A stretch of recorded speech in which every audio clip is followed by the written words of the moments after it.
माझ्याकडे काही क्लायंट आले आणि त्यांनी सांगितलं की आमचं लग्न ठरत नाही आहे किंवा बिझनेस होत नाही आहे, नोकरीमध्ये यश भेटत नाही आहे, घरातलं वातावरण लग्न होत नसल्या कारणाने चिडचिड होतं आहे, कारण की एक वय निघून गेलेलं आहे, वेळ निघून गेलेली आहे.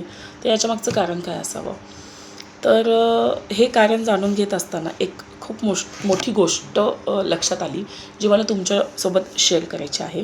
कारण की तुमच्याही आजूबाजूला, तुमच्याही घरामध्ये किंवा तुमच्याही फ्रेंड सर्कलमध्ये असे लोकं असतील, अशा लोकांना तुम्ही ओळखत असताल, तर हा व्हिडिओ त्यांच्यासोबत नक्की शेअर करा.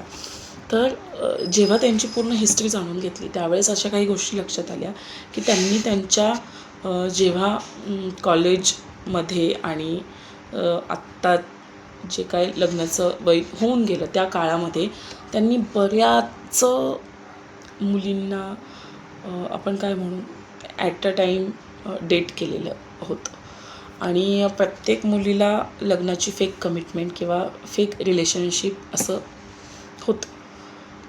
पण एक गोष्ट तीव्रतेने जाणवली, की तुम्ही एकाच व्यक्तीसोबत कमिटेड असू शकता, प्रेम एकाच व्यक्तीवर करू शकता. तुम्ही ॲट अ टाईम दोघी म्हणा, तिघी म्हणा, असं कसं करू शकता? तर कधी ना कधी त्याचे फटके बसतात. कारण की ज्या मुलींनी तुमच्यावर एवढं मनापासून प्रेम केलेलं असेल आणि म्हणतात ना 32 पैकी एखादा दात लागतो, तर तसं झालेलं असावं. तर आता ती व्यक्ती तिच्या आयुष्यात सुखी नाही आहे.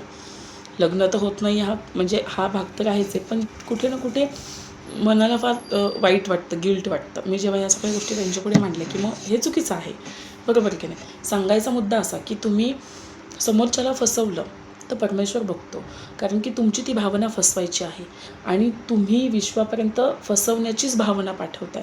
त्याच्यामुळं विश्व तुम्हाला तेच देणार आहे. तुम्ही जर दुसऱ्यांना फसवताय, तर ती फसवणुकीची भावना, फसवणुकीचं वातावरण तुमच्या आजूबाजूला तयार होतं. तुम्हाला तेच मिळणार आहे. कितीतरी स्त्रियांनी तुम्हाला आपण काय म्हणू बोलतो ना, की वाईट बोललं किंवा रागात बोललं, तर ते झालेलं आहे त्यांच्यासोबत. ते 32 पैकी एखादा दात लागलेला आहे.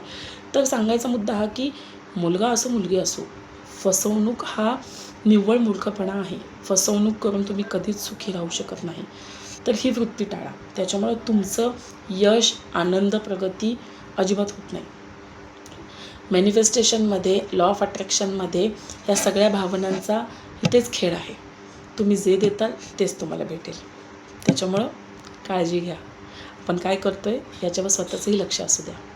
भेटूयात अशाच नवनवीन व्हिडिओमध्ये. तोपर्यंत काळजी घ्या.